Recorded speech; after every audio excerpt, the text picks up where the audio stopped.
আমাদের আজকে আলোচনার বিষয়বস্তু প্রেসিডেন্ট অব দ্য ওয়ার্ল্ড ও বাংলাদেশ।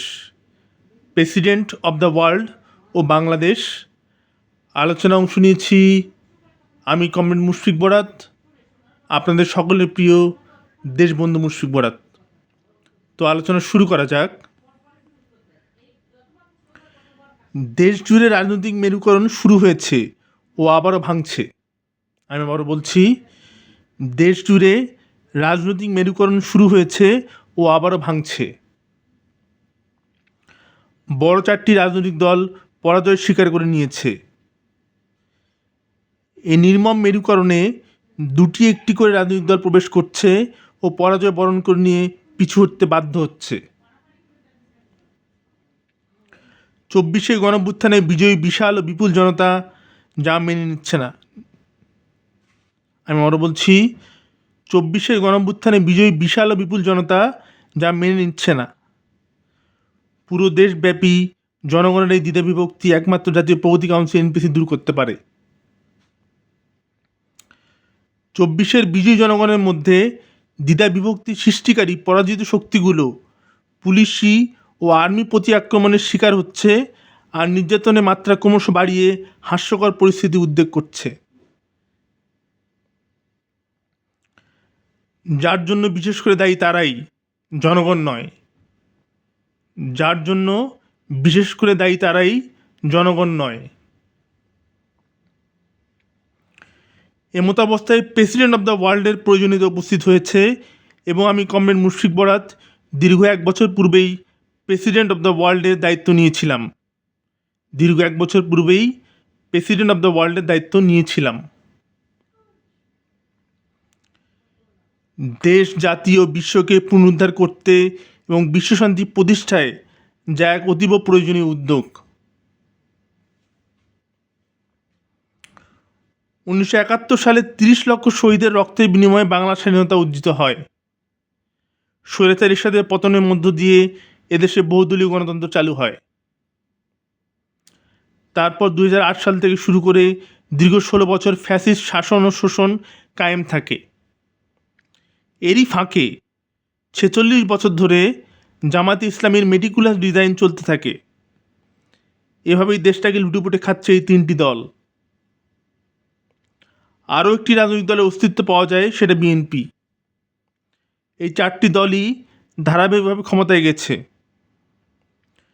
দুর্নীতি, ঘুষখোর ও আমলাদের প্রকৃত আড্ডাখানা বানিয়েছে।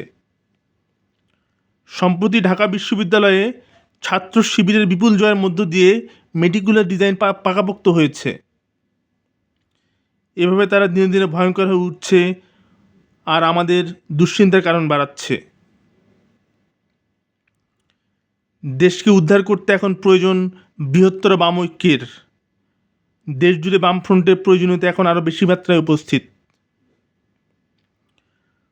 প্রোগ্রেসিভ রাইটার্স ফোরাম লেখকদের মানোন্নয়নে ও বুদ্ধিভিত্তিক মেধার উন্নতিকরণে কাজ করে যাচ্ছে।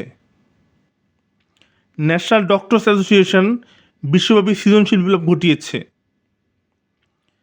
বেঞ্জিন রিং সোসাইটি বিজ্ঞানের উন্নয়নে ও মহাকাশ গবেষণায় নজর রাখছে। ইন্টারন্যাশনাল অ্যাস্ট্রোনমি অ্যাসোসিয়েশন আমাদের ইউনিভার্স সম্বন্ধে সার্বিক ধারণা দিচ্ছে।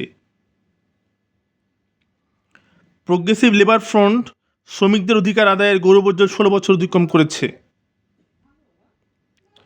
ইভলিউশন ফিল্ম কাউন্সিল বিশ্ব সিনেমা আন্দোলনের এক ঐতিহাসিক প্ল্যাটফর্ম। এই এতগুলো সংগঠন মিলে কমরেড মুশফিক বরাতের প্রেসিডেন্ট অব দ্য ওয়ার্ল্ড কার্যক্রম পরিচালনা করছে। তাছাড়া ওয়ার্ল্ড পিস ফ্রন্ট বিশ্বশান্তির লক্ষ্যে জনগণের এক মিলিত প্রচেষ্টা। আরও অসংখ্য সংগঠন প্রেসিডেন্ট অব দ্য ওয়ার্ল্ডের মহাযজ্ঞ সমাধানে উদ্যোগী হয়েছে এবং পরিশেষে বলা যায়, আমাদের উদ্যোগ সফল ও বিশ্ববাসীর মিলনাত্মক দ্বন্দ্বের বহিঃপ্রকাশ। আমাকে প্রেসিডেন্ট অব বাংলাদেশ ঘোষণা করার দাবি দীর্ঘদিনের। প্রগতি ছাত্র ফ্রন্ট কর্তৃক সেই জুলাই আগস্ট গণঅভ্যুত্থানকালীন সময়কালীন কথা। প্রগতি ছাত্র ফ্রন্ট কর্তৃক সেই জুলাই আগস্ট অভ্যুত্থানকালীন সময়ের কথা।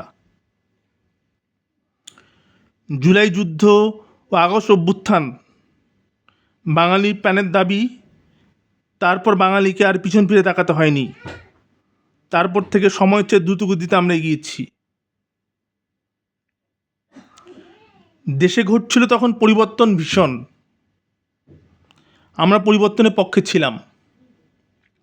সে কারণে এনপিসি ও প্রগতি ছাত্র ফ্রন্টের দাবিগুলোকে অস্বীকার করা যায় না। কমরেড মুশফিক বরাতের নেতৃত্বে কোটা সংস্কার আন্দোলন সরকার পতনের আন্দোলনের রূপ নিচ্ছিল। আমরাও সশস্ত্র গণঅভ্যুত্থানের সিদ্ধান্ত নিয়েছি, সফলতার মুখ দেখেছি। অবশেষে সশস্ত্র জুলাই আগস্ট বিপ্লব সফল হয়েছে। এনপিসির নেতৃত্বে একের পর এক সমাবেশ, গণজমায়েত, মানববন্ধন, মিছিল, মিটিং ও হরতালে ঢাকা, চট্টগ্রাম, সিলেট, কক্সবাজার, যশোর, খুলনা, রাজশাহী ও সৈয়দপুর নগরীগুলো ফুঁসে উঠে সংগঠিত হতে থাকে। পরিশেষে বলতেই হয়, জাতীয়তাবাদী আন্দোলনের প্রয়োজনীয়তা আগামী 40 বছরেও ফুরবে না। ধন্যবাদ সকলকে। প্রগতির জয় হোক, জয় হোক বিজ্ঞানের। থ্যাঙ্কস।